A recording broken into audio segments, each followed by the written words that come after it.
Godzilla King of the Monsters is the sequel to 2014's Godzilla, and yes, they had 5 years to work on this movie, but somehow they still managed to mess it up. And I'm going to tell you exactly how they did that.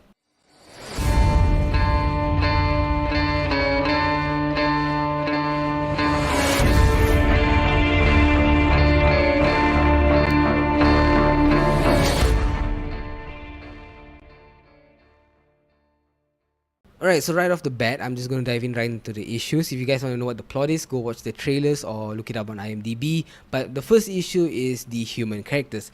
And I know the big complaint is that we had too much screen time of the humans in Godzilla 2014. And yes, this time they did cut it back to about, I would say, 50% humans, 50% monsters.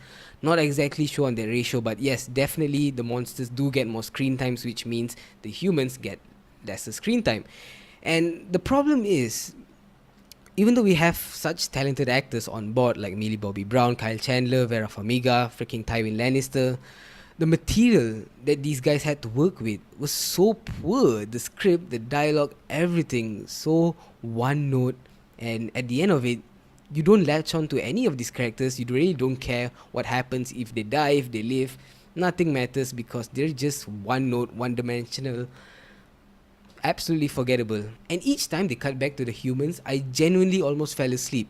It was that boring, and the only job these humans had to do throughout this movie was explain everything to us. Yep, that's the only thing they do. Just give us exposition throughout the movie. Yep, just explaining what these monsters are gonna do, what they have done, their characteristics, their names, their code names, and all that stuff. Just one big giant exposition. That's all they had to do. Yep, explain everything because we're too lazy to write an actual good story, even though we had 5 years to work on the movie. Alright, so the second issue I had with this movie is actually the monsters fighting each other.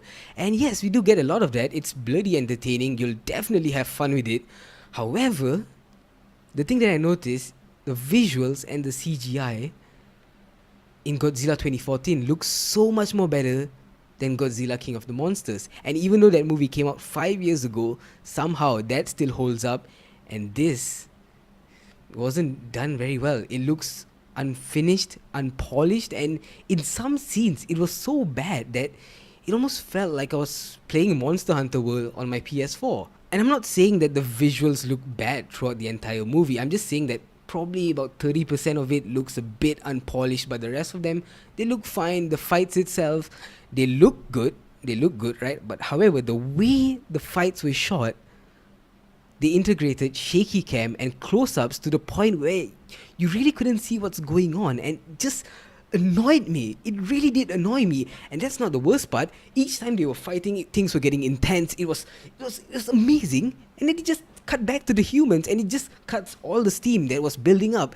And it's like, please don't give me the humans. Just cut back to the monsters, please. I don't want the humans. They're horrendous. I just love the monsters. I came to this movie for monsters. Stop cutting back to the humans and just let the monsters fight in one glorious shot. But no, each time they were like, brawling each other, it just cut back to the humans. They're doing that little reaction like, whoa, they're so huge and big. And yeah, I guess that's important just to show you guys the scale of these fights and stuff. But just let them fight. We don't need to be constantly cutting back to the humans. It's really annoying. And the worst part is, as I mentioned, the shaky cam and close-ups.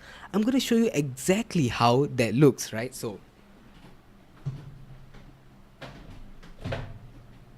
yeah, that was pretty much how most of the fights looked. I wouldn't say most of it, probably half of it, but towards the end we do get a couple of really good fights. So not sure why they couldn't keep that consistent work throughout the movie.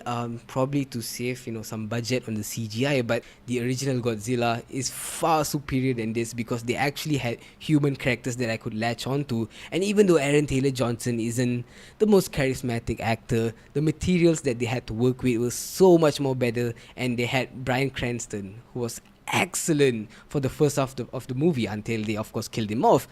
And even Godzilla, the way they shot, the way they just kept him hidden, the way he was shot, just constantly keeping him in the dark. And the CGI, the visuals, the fight scene towards the end, it was all excellent. Yeah, so even though it wasn't a well-made movie, you're still gonna have a lot of fun with it. It's bloody entertaining. You can just munch on your large popcorn and drink your Diet Coke or whatever soda that you drink and just have fun. It's so fun. You're gonna have a great time. And with all that being said, I'm gonna give Godzilla King of the Monsters a solid C plus. So yeah, I think this is definitely one of the most entertaining movies of 2019. Even though it was disappointing, even though it wasn't the most well made, I think I would watch it a second time and definitely go check it out in IMAX because it looks beautiful for the most part, right? For the most part, the only issue is some of the CGI with these monsters, but other than that,